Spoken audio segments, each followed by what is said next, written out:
Welcome to Nation Info Hub. कैसे हैं आप सभी? मैं उम्मीद करता हूं कि आप सभी अच्छे होंगे और हमारे चैनल के इस हफ्तेवार सीरीज़ जिसका हमने नाम दिया इंडियन लॉ फॉर ऑल या हिंदुस्तान का कानून सबके लिए, और इसी के तहत हमने जिस चीज़ को सबसे पहले समझने की कोशिश करी वो है इंडियन कॉन्स्टिट्यूशन। भारत का संविधान जो है वो अपने आप में दुनिया का सबसे बड़ा लिखित संविधान है। अब लिखित संविधान से हम क्या समझते हैं? मतलब ये कि हमारे संविधान के बनाने वालों ने अलग अलग देश के संविधान को पढ़ा, उसको समझा और वहाँ से जो चीज़ ज़रूरी लगी उसको अपने देश के लिए लिया, अपने मुल्क के लिए लिया, ताकि यहाँ के रहने वाले लोग इस संविधान से बाइंड कर जाएं, इसके साथ इत्तेफाक रखें और इसके ऊपर अपना पूरा ट्रस्ट दिखाएं। इसीलिए हम देखते हैं कि हमारे संविधान में कैसे हम लोग को अधिकार दिया गया है। हमको बोलने का अधिकार दिया गया है, हमको धर्म का अधिकार दिया गया है, हमको घूमने फिरने का अधिकार दिया गया है, हमको equality before law and equal protection of law दिया गया है। तो इसीलिए हम सबसे पहले कॉन्स्टिट्यूशन समझ रहे हैं। जैसा कि आप सभी को मालूम है कि हमने इससे पहले के वीडियो में इंडियन कॉन्स्टिट्यूशन का आर्टिकल 100 पढ़ा था। अब आर्टिकल 100 में क्या है, इस बात को समझने के लिए आपको हमारे चैनल के playlist Indian law for all पर जाकर देख सकते हैं। वहाँ पर आपको पूरा आर्टिकल मिलेगा, आर्टिकल 1 से लेकर 100 तक का पूरा मिलेगा। तो चलिए अब इसी सिलसिले को हम आगे बढ़ाते हैं और आज के इस वीडियो में हम समझने की कोशिश करते हैं इंडियन कॉन्स्टिट्यूशन का आर्टिकल 101। इंडियन कॉन्स्टिट्यूशन का आर्टिकल 101 सिंपल एक बात कहता है और वो ये है वेकेशंस ऑफ द सीट। अब वेकेशन से क्या मतलब है? क्या वेकेशन से ये मतलब है कि हम कहीं घूमने फिरने जाएं, हम कश्मीर घूम के आएँ, हम आसाम घूम के आएँ, मेघालय घूम के आएँ? जी नहीं, यहाँ पर वेकेशंस ऑफ द सीट का मतलब ये है कि वो सीट जो है पार्लियामेंट की वो खाली कब होगी। अब पार्लियामेंट हम जानते हैं 2 हाउसेस से मिलकर बनता है, एक है लोकसभा, एक है राज्यसभा। लोकसभा को हम निचला सदन कहते हैं और ऊपरी सदन जो हम कहते हैं वो राज्यसभा को कहते हैं। अब यहाँ पे मेंबर्स जाते हैं, हमको पता है कि हम कैसे इलेक्शन में पार्टिसिपेट करते हैं और हम लोकसभा में अपने मेंबर्स को भेजते हैं, अपने रिप्रेजेंटेटिव्स को भेजते हैं, अपने सांसद लोगों को भेजते हैं कि वो संसद में जाए और आपके लिए कानून बनाए। वहीं पे राज्यसभा में इनडायरेक्टली लोग भेजे जाते हैं, उनको इनडायरेक्टली वोटिंग होती है। अब वेकेशंस ऑफ द सीट में आर्टिकल 101 में जो सबसे पहला क्लॉज में बोला गया वो ये है नो ड्यूअल मेंबरशिप। अच्छा, इससे पहले कि मैं आपको नो ड्यूअल मेंबरशिप के बारे में बताऊं, आपसे एक सवाल, हमारे देश में क्या सिंगल सिटीजनशिप है या ड्यूअल सिटीजनशिप है? आप इसका आंसर नीचे कमेंट सेक्शन में लिख के बताइए। अब इंडियन कॉन्स्टिट्यूशन का आर्टिकल 101 क्लॉज 1 जो है वो बोलता है नो ड्यूअल मेंबरशिप, जिसका मतलब ये है कि एक संसद जो है, एक सांसद जो है जब संसद भवन जाता है तो वो सिर्फ किसी एक सदन का मेंबर रह सकता है, उसके पास ड्यूअल मेंबरशिप नहीं है। उसके पास ये नहीं है कि वो दोनों सदन में, अपर हाउस में और लोअर हाउस में, लोकसभा में और राज्यसभा में एक साथ काम कर सके, एक साथ अपनी सदस्यता ले सके। ये बिल्कुल ही मना कर दिया गया है इंडियन कॉन्स्टिट्यूशन के आर्टिकल 101 क्लॉज 1 में। मतलब सिंपल है कि ड्यूअल मेंबरशिप किसी भी नेता की नहीं रहेगी, किसी भी सांसद की ड्यूअल मेंबरशिप नहीं होगी और वो सिर्फ एक ही सदन का मेंबर रहेगा।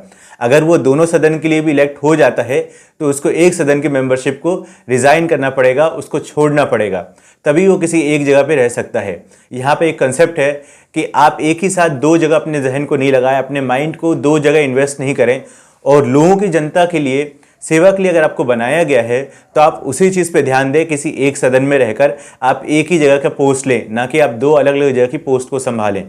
फिर इसके बाद इंडियन कॉन्स्टिट्यूशन का आर्टिकल 101 क्लॉज 2 जो है वो बात करता है डिस्क्वालिफिकेशन ऑफ द मेंबर्स। अब डिस्क्वालिफिकेशन से क्या मतलब है? डिस्क्वालिफिकेशन से मतलब यह है कि कभी कोई मेंबर डिस्क्वालिफाइड कब हो जाता है। तो इसके लिए एक बात बोला गया है कि एक जो सदस्य है जिसको मेंबरशिप मिली है, अगर अपर हाउस की या उसको मिली है लोअर हाउस की, आप दोनों में से पार्लियामेंट के किसी भी एक इसकी समझ लीजिए कि उसको मेंबरशिप मिली है, लेकिन उससे पहले वो किसी राज्य में, राज्य के विधानसभा में भी मेंबर रहा है, तो इस जगह पे वो डिस्क्वालीफाइड हो जाएगा अगर वो दोनों जगह काम कर रहा है, दोनों जगह मतलब अपनी सदस्यता को निभा रहा है।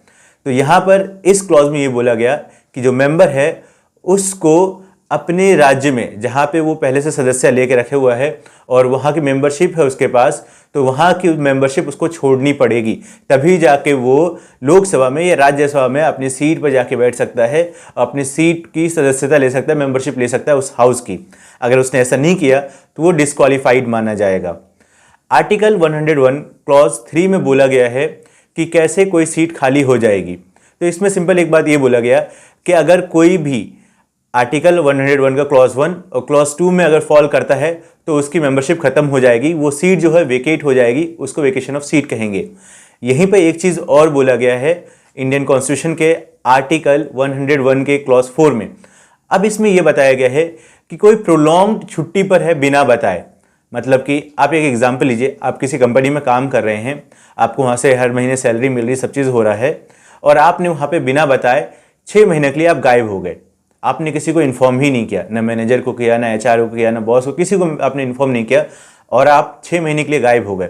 तो क्या आपकी मेंबरशिप वहाँ पे रहेगी? क्या आप उस कंपनी में जॉब करते रहेंगे? तो ऐसा नहीं है। वही कहता है इंडियन कॉन्स्टिट्यूशन का आर्टिकल 101 क्लॉज 4। इसमें साफ बोला गया कि अगर आप प्रोलॉन्ग्ड ऑफ पे हैं, वेकेशन पे है, छुट्टी पर है, और वो भी बिना बताए, बिना इन्फॉर्म किए, सेक्रेटेरिएट के बारे में हमने पढ़ा था, अगर सेक्रेटेरिएट में आपने नहीं बताया है, वहाँ के ऑफिस में नहीं बताया है कि आप कितने लंबे टाइम के लिए छुट्टी पर रहेंगे और किस रीज़न से रहेंगे, और रीज़न भी आपका वैलिड होना चाहिए। अगर आपका रीज़न वैलिड नहीं है और आप छुट्टी पर रहे, आप गायब रहे, आपने वहाँ पर जाके अपनी हाजिरी नहीं लगाई, तो आपकी सदस्यता खत्म हो जाएगी। तो ये है इंडियन कॉन्स्टिट्यूशन का आर्टिकल 101 और इसके 4 क्लॉज। अब हमारा कोई भी आर्टिकल बिना केस लॉज के कंप्लीट नहीं होता है, तो इंडियन कॉन्स्टिट्यूशन के आर्टिकल 101 से रिलेटेड सबसे इंपॉर्टेंट केस एक जो है वो ये है Kuldeep Nair versus union of India. ये 2006 का केस है। अब इसमें residency requirement of Rajya Sabha members के बारे में बात की गई थी, तो हम इसमें समझ सकते हैं कि कैसे राज्यसभा की मेंबरशिप लेने के लिए और इंटीग्रिटी उसके बनाए रखने के लिए साथ ही साथ उसकी क्या क्या ज़रूरी चीज़ें हैं, इस पहलू को इस केस ने अच्छी तरह से टच किया। वहीं पे दूसरा इंपॉर्टेंट केस जो है आर्टिकल 101 से, वो Lee Thomas versus union of India, ये 2013 का केस है। और इसमें बोला गया कि कभी भी कोई मेंबर किसी सर्टेन ऑफेंसेस के लिए कन्विक्ट किया जाता है या उसको डिस्क्वालीफाइड किया जाता है, तो उसकी मेंबरशिप जो है उस हाउस से, उस सदन से उसकी मेंबरशिप जो है, उसकी सदस्यता जो है वो बिल्कुल ख़त्म हो जाती है, वो वहाँ का मेंबर नहीं रहता है। तो ये है इंडियन कॉन्स्टिट्यूशन का आर्टिकल 101, जिसमें हमने सीट कब खाली होगी, वेकेशंस ऑफ सीट के बारे में बात किया, और इसमें हमने बताया कि ड्यूअल मेंबरशिप नहीं रहेगी। उसके बाद हमने बात किया कि डिस्क्वालिफिकेशन के ग्राउंड्स क्या है। फिर थर्ड क्लॉज जो है वो दिया गया था इंडियन कॉन्स्टिट्यूशन का आर्टिकल 102 के क्लॉज 1, क्लॉज 2 में अगर कोई मेंबर फॉल करता है तो वो भी डिस्क्वालीफाइड हो जाएगा।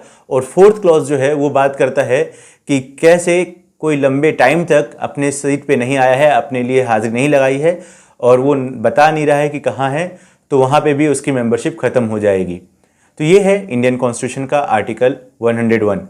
मैं उम्मीद करता हूँ कि आपको इंडियन कॉन्स्टिट्यूशन का आर्टिकल 101 अच्छी तरीके से समझ में आ गया। अगर आपके पास हमारे लिए कोई भी सजेशन है तो आप वो नीचे हमें कमेंट सेक्शन में लिख के बता सकते हैं। साथ ही साथ अगर आप हमारे वीडियोस को ज़्यादा से ज़्यादा शेयर करते हैं तो ज़्यादा से ज़्यादा लोगों को पता चलता है कि हम इंडियन कॉन्स्टिट्यूशन पढ़ रहे हैं और उसको समझने की कोशिश कर रहे हैं। Please like, subscribe and share. Thank you for watching Nation Info Hub.